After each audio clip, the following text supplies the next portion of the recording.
Campus EduRénov, le podcast de la rénovation du bâti scolaire. Un programme EduRénov en partenariat avec Rénovacteur. Le Campus EduRénov, deuxième édition depuis Montpellier. Alors on va aller un petit peu plus loin, à moins de 100 km du côté de la commune de Saint-Hilaire de Bretmas avec son maire Jean-Michel Perret. Bonjour. Bonjour.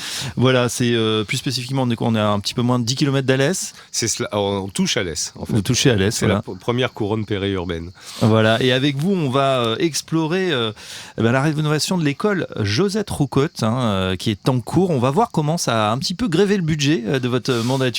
Est-ce qu'on a pu faire quand même d'autres choses sur votre commune? Mais tout d'abord, puisque Jean-Michel, vous êtes féru d'histoire, expliquez-nous qui était Josette Roucotte. Josette Roucotte était une habitante de Saint-Hilaire et elle a été résistante et déportée pendant la Seconde Guerre mondiale au camp de Buchenwald. Oui. Et c'est une personne emblématique parce que d'abord, elle avait un très fort caractère et ça, c'est extraordinaire.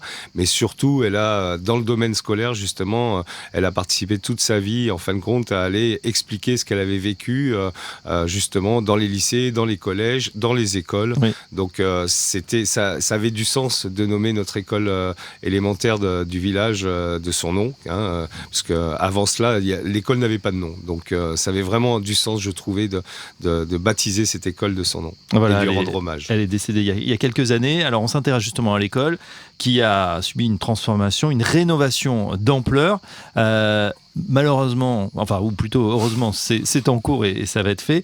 Mais c'est vrai que vous avez commencé ça lors de votre dernière mandature et ça a dérivé au niveau non seulement des travaux, le Covid est passé par là et bien évidemment, le coût des travaux en a pris un coup, ça a énormément augmenté. Sérieusement, puisque effectivement, on avait commencé à faire des pré-études avec le CAUE, le Centre d'architecture, d'urbanisme et d'environnement du département du Gard, où on avait eu une préestimation à environ 1 700 000 euros pour la rénovation et extension de notre école.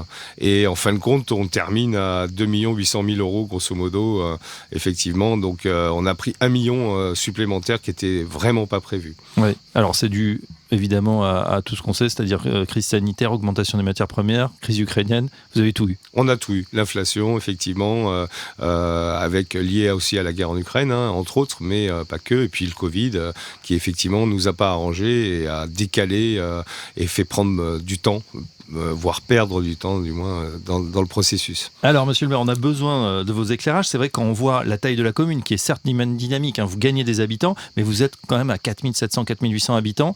Quand on voit ces montants, comment on fait au niveau de l'équation économique pour réaliser ce genre de travaux? Je rappelle 2,8 millions au total.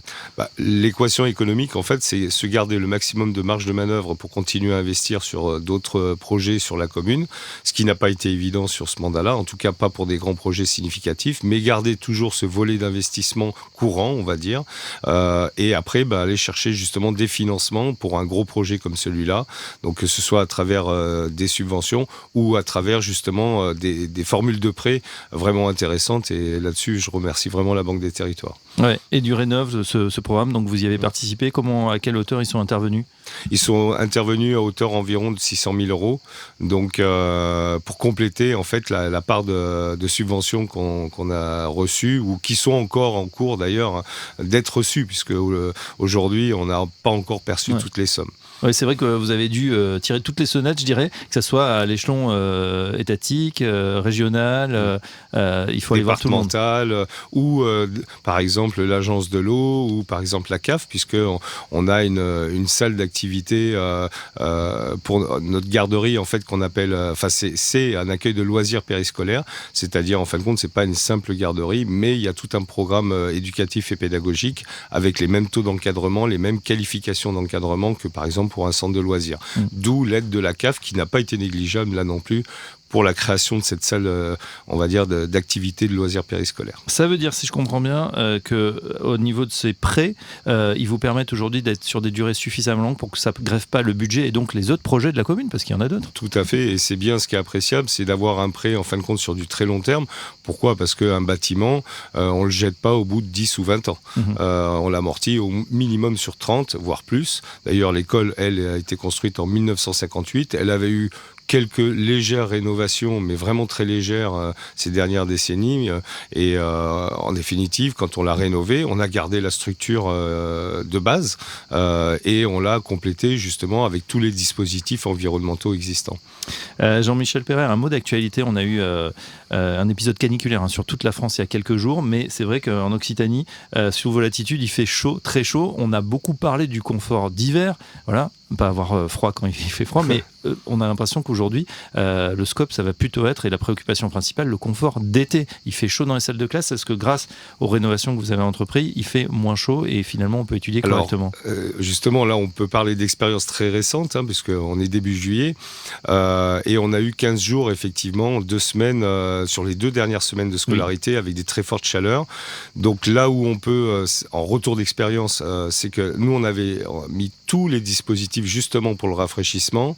Par contre, on n'avait pas eu le temps de transmettre à la communauté enseignante de savoir s'en servir. Donc, c'est quand ils nous ont alerté que vraiment il faisait vraiment trop chaud, où là on s'est dit bon, on a raté cet épisode. Donc surtout, je dis à tous mes collègues, ne ratez pas cet épisode, d'enseigner l'usage de tout ce qu'on peut mettre en dispositif, que ce soit les aérateurs ou autres. Donc avec le rafraîchissement de nuit qui permet justement de garder dans l'inertie des bâtiments la fraîcheur de la nuit pour la restituer dans la journée.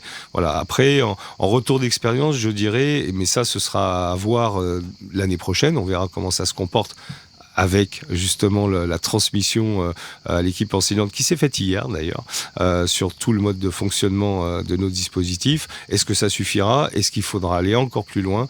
Ça reste encore à déterminer. En tout cas, nous, on a tout fait pour le confort d'été parce que effectivement, c'est une donnée quand même dans le sud de la France qui est quand même assez importante. On le sait depuis des années.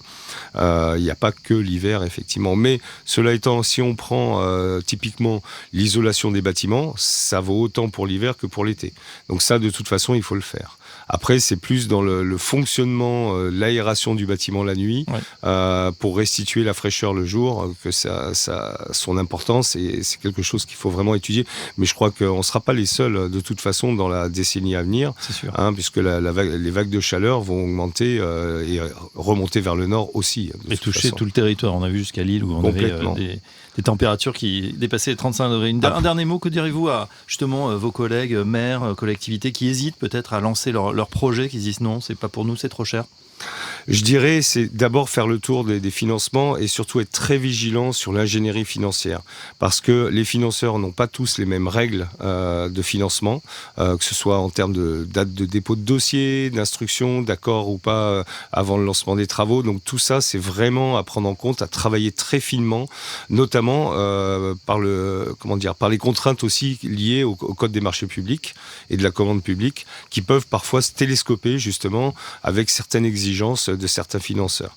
Donc ça a été, je dirais, le travail le plus important, et vraiment où vraiment on y a dû y consacrer beaucoup de temps pour arriver justement à faire concorder tout ça avec la phase chantier, avec la phase démarrage des travaux, avec la phase d'instruction des dossiers, surtout quand on a eu autant de financeurs, puisque l'État nous a financé à travers 2 enveloppes, on va dire. La DSIL, c'était France Relance, qui avait été lancée pendant le Covid. Oui. Et ensuite, la DETR, là aussi, qu'on a dû phaser, parce que les DETR, c'est pas extensible à l'infini.